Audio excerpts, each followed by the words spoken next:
అందరికీ నమస్కారం. ప్రియమైన రాష్ట్ర ప్రజలారా, విద్యార్థులారా, నిరుద్యోగ యువతి యువకులారా, మా ఆంధ్రప్రదేశ్ రాష్ట్ర బడ్జెట్ ధర్మచిట్ట వచ్చేసింది ప్రజల్లోకి. నిన్న జరిగిన అసెంబ్లీలో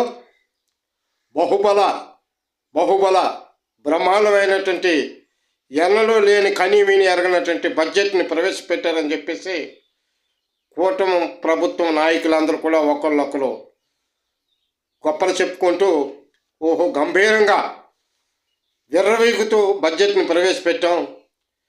3,22,359 కోట్లు. ఇదే తొలిసారి అయినటువంటి బడ్జెట్టు, ఇది చాలా గొప్ప బడ్జెట్టు అని చెప్పేసి గొప్పలు పలుకుతూ ఉన్నారు.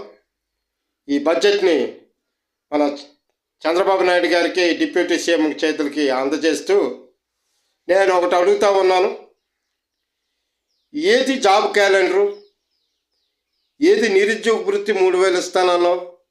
ఉద్యోగమా లేదు, నిరుద్యోగ వృత్తి లేదు.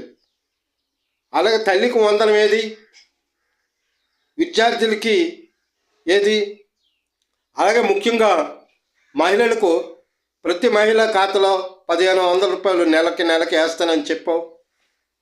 ఏవి 6 సూపర్ 6 ప్యాకేజీలు, ఉచిత బస్సు ఏది? ఇప్పటికే ఉచిత గ్యాస్ అని వచ్చేవాడికి వచ్చింది, రాలేనట్టుకు రాలేదు. మరి ఈ యొక్క బడ్జెట్లోనైనా సరి చేసుకోవాల్సిన బాధ్యత ఉంది కదా. వీటన్నిటిని విస్మరించి బడ్జెట్ మేము అంతగా చేసాం ఇంతగా చేసాం, దానికి తోడు 2047 విజన్. అంతకుముందే చంద్రబాబు నాయుడు గారు అతి గొప్పగా మళ్ళీ చెప్తూ ఉన్నారు, సంపదను సృష్టిస్తాను,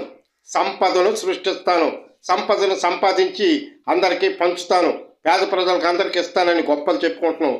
సంపదని ఎలా సృష్టిస్తావు? నేను ఒకటి అడుగుతాను, ఈ ప్రభుత్వాన్ని సంపదని ఎలా సృష్టిస్తావు? అది ప్రజలకు చెప్పు తీరాలి.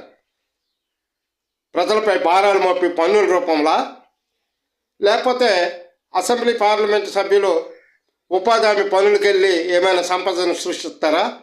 ఇప్పటికే మన రాష్ట్రంలో లా అండ్ ఆర్డర్ ప్రాబ్లం అధికంగా ఉంది. దీనికి ఎట్టి పరిస్థితుల్లో పెట్టుబడులు రావు, అభివృద్ధి అంతకన్నా జరగదు. ఎంత కొట్టిమిట్లాడినా మీరు ప్రజలపై భారాలు మోపక తప్పదు. ప్రజలపై భారాలు మోపి సంపదను సృష్టిస్తానడం అది చాలా ఈ రాష్ట్రానికి సిగ్గుచేటు. మరి నిరుద్యోగులాగే ఉంచేశారు, మహిళలుగా అలాగే పక్కన పెట్టేశారు. 6 సూపర్ 6 ప్యాకేజీలు మాత్రం గోవిందా అని చెప్పేసి ఈ సందర్భంగా మంగళం పాడారు ఈ యొక్క బడ్జెట్ సమావేశాల్లో. ప్రజలు దీన్ని గుర్తించండి. ప్రజలు ఎదురు